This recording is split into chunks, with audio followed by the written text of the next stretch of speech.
മലപ്പുറം പള്ളിപ്പുറത്ത് നിന്ന് വിവാഹിതനാകേണ്ടിയിരുന്ന യുവാവിനെ 3 ദിവസമായി കാണാനില്ല. 4-ാം തീയതി പാലക്കാടേക്ക് പോയ വിഷ്ണുജിത്തിനെ കുറിച്ചാണ് യാതൊരു വിവരവും ഇല്ലാത്തത്. പൊട്ടിക്കരഞ്ഞുകൊണ്ടൊരു മാതാവ് തന്റെ മകന് വേണ്ടി കാത്തിരിക്കുകയാണ്.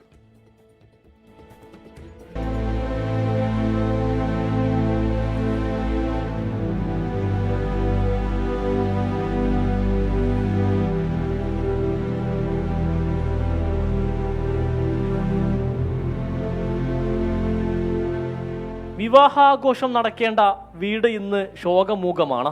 എല്ലാ മുഖങ്ങളിലും ദുഃഖം തളം കെട്ടി നിൽക്കുന്നു. 8 വർഷം പ്രണയിച്ച യുവതിയെ വിവാഹം കഴിക്കാൻ പോകുന്നതിൻ്റെ സന്തോഷത്തിലായിരുന്നു വിഷ്ണുജിത്ത്.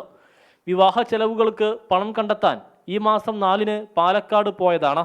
പിന്നീട് തിരിച്ചു വന്നിട്ടില്ല. പാലക്കാട് കല്യാണത്തിൻ്റെ ആവശ്യത്തിന് വേണ്ടിയിട്ട് പൈസയ്ക്ക് വേണ്ടി പോയതായിരുന്നു. അവിടുന്ന് അവന് 1 ലക്ഷം രൂപ കിട്ടിയിട്ടുണ്ട്. 1 ലക്ഷം രൂപ കൊണ്ട് സ്റ്റേഡിയം വരെ വന്നു എന്നാണ് പറയണത്. അവിടെ നിന്നാണ് മിസ്സായത്. പിന്നെ ഒരു വിവരവുമില്ല. 4-ന് വൈകുന്നേരം 8 മണിയോടെ വിഷ്ണുജിത്ത് കുടുംബത്തെ ബന്ധപ്പെട്ടിരുന്നു.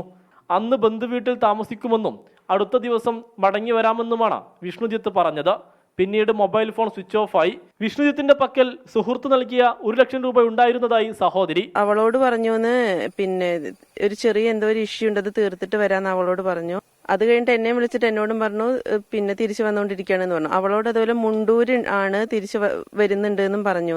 തിരോധാനത്തിൽ ദുരൂഹതയുണ്ടെന്ന് കുടുംബം പറയുന്നു. മലപ്പുറം പോലീസ് കേസെടുത്ത് അന്വേഷണം നടത്തുന്നുണ്ട്. 24 മലപ്പുറം.